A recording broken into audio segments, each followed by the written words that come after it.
बजी बोलाएको थियो अनि त्यही भएर चाहिँ अहिले म ठ्याक्कै 9 बजी आइपुगेको हस्पिटलमा। आज चाहिँ मेरो रिपोर्ट आउँछ फिजिकलको लागि चाहिँ डक्टरसँग आज कन्सल्ट गर्नुपर्ने छ। त्यही भएर चाहिँ म जाँदैछु। त्यो डेट अफ बर्थ चाहिँ मेरो मिस्टेक भएको छ, तपाईँ पनि अलिकति ख्याल गरेर हेर्नु होला। किनभने मेरो तपाईँको यहाँ आज आएको थोरै डेट अफ बर्थ पनि मन चाहिँ मिस्टेक गरेछ। मेरो मेडिकल रिपोर्टहरू सबै आइसक्यो अनि डक्टरलाई पनि भेटेँ। आज चाहिँ फिजिकल कन्सल्टेसन थियो डक्टरसँग। तपाईँहरूलाई चाहिँ म अहिले रिमेडिकलको रिपोर्ट कस्तो खालको आउँछ तपाईँलाई म देखाउन गइरहेको छु होइन। यो चाहिँ अन्तिममा सर्टिफिकेट हो। यति चार्टा चाहिँ हामीले बुझाउनु पर्ने हुन्छ। रिमेडिकलको चाहिँ यो चार्टा हो। त्योभन्दा अगाडि हेलो नमस्ते सबैजनालाई। अहिले चाहिँ म हस्पिटल आइसकेको छु। मलाई हिजो 9 बजी बोलाएको थियो अनि त्यही भएर चाहिँ अहिले म ठ्याक्कै 9 बजी आइपुगेको हस्पिटलमा। आज चाहिँ मेरो रिपोर्ट आउँछ अनि रिपोर्टमा के आउँछ तपाईँलाई म भरे स्क्रिन सर्ट के फोटो खिच्छु अनि त्यसको रिपोर्टहरूको सबै म देखाउँछु। अहिले चाहिँ म हस्पिटलतिर छिर्दैछु इन्ट्रान्सतिर। भित्र जान्छु, त्यसपछि काउन्टरमा गएर के भन्नुहुन्छ अनि त्यहाँ आज मेरो फिजिकलको लागि चाहिँ डक्टरसँग आज कन्सल्ट गर्नुपर्ने छ। त्यही भएर चाहिँ म जाँदैछु। अब इन्ट्रान्समा छिर्नु लाग्यो। 9 बजी बोलाउनु मात्रै ठ्याक्कै 9 त बज्यो। बाटो ढिलो भइसक्यो थाहा छैन। अब भित्र छिरिसकेँ। सिधै गएर काउन्टरमा जाँदा पऱ्यो। काउन्टरमा गएर पुग्छु के भन्छ सिस्टरले। अस्ति फिजिकलमा चाहिँ त्यही हाम्रो हात खुट्टा नाकहरू कानहरू आँखाहरू होइन त्यस्तोहरू हेर्नुभएको थियो, चेक गर्नुभएको थियो होइन। आज के गर्नुहुन्छ त्यही भन्छु तपाईँहरूलाई। अहिले चाहिँ म भित्र जाँदैछु। आज चाहिँ तर यो डेट अफ बर्थ चाहिँ मेरो मिस्टेक भएको छ, तपाईँ पनि अलिकति ख्याल गरेर हेर्नु होला। किनभने मेरो तपाईँको यहाँ आज हेर्नु थोरै डेट अफ बर्थ पनि मन चाहिँ मिस्टेक गरेछ मेरो। जस्तो मन्थमा चाहिँ तपाईँको यता फ्लिप भएछ, एक्सचेन्ज भएछ। जस्तो अब मन्थ चाहिँ यता डेट र मन्थ जस्तो मेरो जुलाई 7 हो नि त, अनि यता जुलाईको ठाउँमा चाहिँ यता अप्रिल भएछ, 5 महिना भइरहेछ। त्यही भएर चाहिँ त्यो डकुमेन्ट चाहिँ सचाउन लानुभएको छ उहाँहरूले, सचाउन लानुभएको छ। त्यही भएर तपाईँहरू पनि अलिकति डकुमेन्टहरू चाहिँ मजाले हेर्नु होला। मैले पनि ट्याक्कै हिजो हेर्दाखेरि थाहा पाएँ मेरो त तपाईँको मन्थ र डेट चाहिँ फ्लिप भएको रहेछ। त्यही भएर चाहिँ त्यो अहिले सचाउन लागेको छु। त्यो किनभने एकदमै किनभने एप्लाई गर्ने हो नि त। एप्लाई गर्दाखेरि चाहिँ अब हाम्रो डेट अफ बर्थहरू सबै मिल्नुपर्ने हुन्छ, तर त्यो चाहिँ अलिकति मिस्टेक भएको रहेछ। अनि अहिले चाहिँ सचाउन लागेको छु। अनि सचाइदिनु छ अरे अब सिस्टरहरू जानुपर्छ त्यता। अनि अहिले चाहिँ म चाहिँ अब उहाँ सचाएर ल्याएपछि चाहिँ अनि त्यसपछि फेरि अझ फिजिकल कन्सल्टेसन हुन्छ। अघि मैले भने होइन फिजिकल कन्सल्टेसन चाहिँ त्यही हात खुट्टाहरू नाक कानहरू हेर्छ होइन, केही समस्या छ कि छैन। त्यो अस्ति त्यही हेरेको थियो। अनि हल्का हिँड्नु नआउँछ 4-5 पाइला, त्यति नै हिँड्नु आउँछ। अस्ति चाहिँ आज के गर्नुहुन्छ अनि त्यसपछि अनि डकुमेन्ट सब्मिट के अरे लिएर तपाईँलाई म भरे देखाउँछु। भरे अब के हुन्छ अनि के भयो। अनि जस्ट उहाँले 45 मिनट जस्तो लाग्छ भनेर सबै गरेर अब अहिले यहाँको स्टाफ ब्रदर जानुभएको छ। अब भरे कतिखेर ल्याउँछ डकुमेन्टहरू अनि तपाईँलाई म त्यो डकुमेन्टहरू देखाउँछु। अहिले चाहिँ म डक्टरको लागि वेटिङमा बसेको छु। डक्टर कन्सल्टको लागि फिजिकलको मेरो हुन्छ वेटिङमा बसेको छु। अब मेरो पाला आउँछ। आज खासै मान्छे पनि छैन रहेछ, त्यो चाहिँ राम्रो भइरहेछ। अब जस्ट ढुक्क भयो यति भएपछि चाहिँ हाम्रो फाइनल स्टेज बाँकी छ। फाइनलमा फिजिकलमा त्यही मैले भने अघि अब त्यही नाक कान घाँटीहरू यति अब भित्री रोगहरू के छ कि छैन समस्या त्यस्तोहरू जति पनि हाम्रो रिपोर्टहरू आएको छ ब्लडहरूमा त्यो उहाँले चेक गर्नुहुन्छ अरे, हेर्नुहुन्छ अरे। जस्ट अहिले वेटिङमा बसिरहेको छु। अब कतिखेर पाला आउँछ, एकजना मात्रै हुनुहुन्छ, उहाँ निस्केपछि म जानुपर्छ।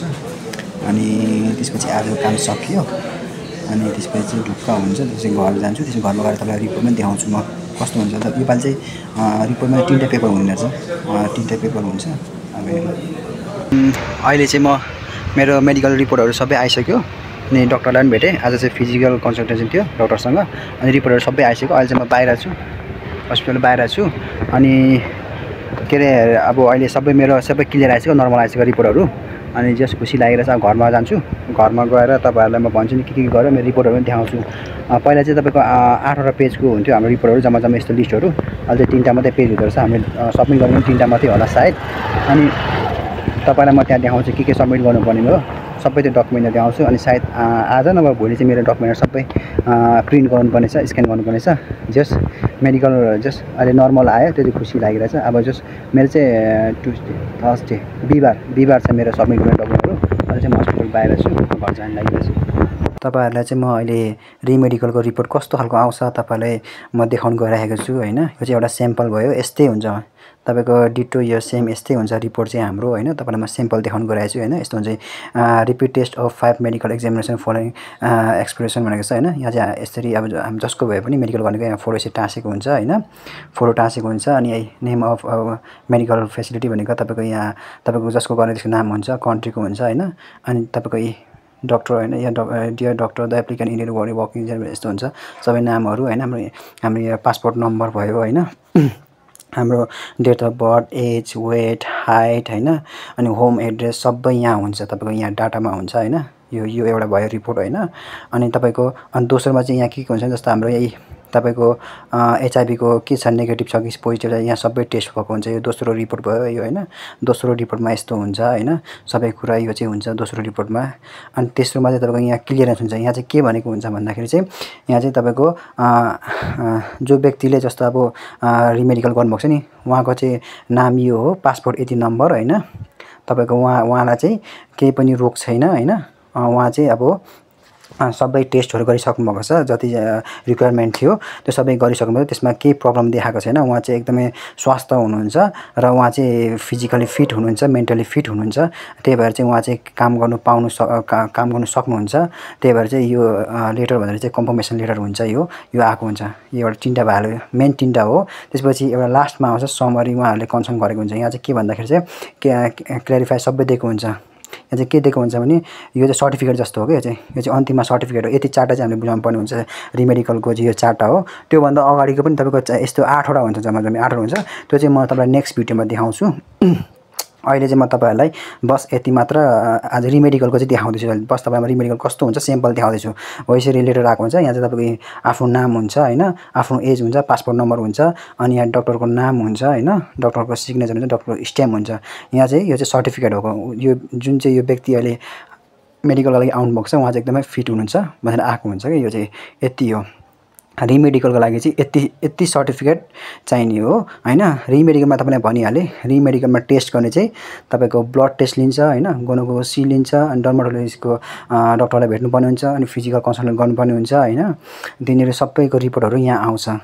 बस यति मात्र हो, यति चारवटा मात्रै हो त हामीलाई मेन डकुमेन्टहरु के रे रिमेडिकलको लागि चाहिने हो। यति भएपछि फिट भइहाल्छ। अनि तपाईको फर्स्ट मेडिकलमा चाहिँ तपाईको यस्तो यो जुन यो तीनटा छ नि यो चाहिँ 8वटा पेज हुन्छ। यो 8वटा पेज चाहिँ तपाईलाई म नेक्स्ट भिडियोमा तपाईलाई म देखाउँछु।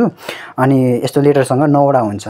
अनि जुन हाम्रो त्यो मेन रिपोर्टहरु आएको चाहिँ त्यहाँ हामीले गर्नु पर्दैन, उता एप्लाई गर्नु पर्दैन अरे। जस्ट यो जति हामीलाई जस्तो तपाईले यो तीनटा भयो, तीनटा अनि एउटा यससँग चारवटा हामीले बुझाउनु पर्छ। अनि अगाडिको तपाईको हाम्रो 8वटा यस्तै पेपर हुन्छ हो, त्यो बुझाउनु पर्छ। अनि त्योसँग 9वटा बुझाउनु पर्छ। फोटोकपी दुईटा हो। मैले आज सबै गरेर आएको छु हैन। फोटोकपी मेरो चाहिँ भोलि सबमिट गर्नुपर्ने छ। त्यही भएर तपाईलाई म जस्ट यो स्याम्पल मात्रै देखाएको तपाईहरुलाई मैले यस्तो चाहिँ हुन्छ भनेर। रिमेडिकलको रिपोर्ट चाहिँ हाम्रो यस्तो हुन्छ। अनि तपाईको अब हाम्रो मेलमा पनि आएको हुन्छ सबै कुरा, तर मेन चाहिँ बुझाउनु पर्ने हामीले यो हो। जस्ट तपाईलाई यो जिज्ञासा हुन्छ नि त कस्तो हुन्छ रिपोर्टमा, तपाईलाई यो बुझाउनुको लागि चाहिँ देखाउनु, यो स्याम्पल मैले तपाईहरुलाई देखाएको। हस्, थ्यांक यू सो मच।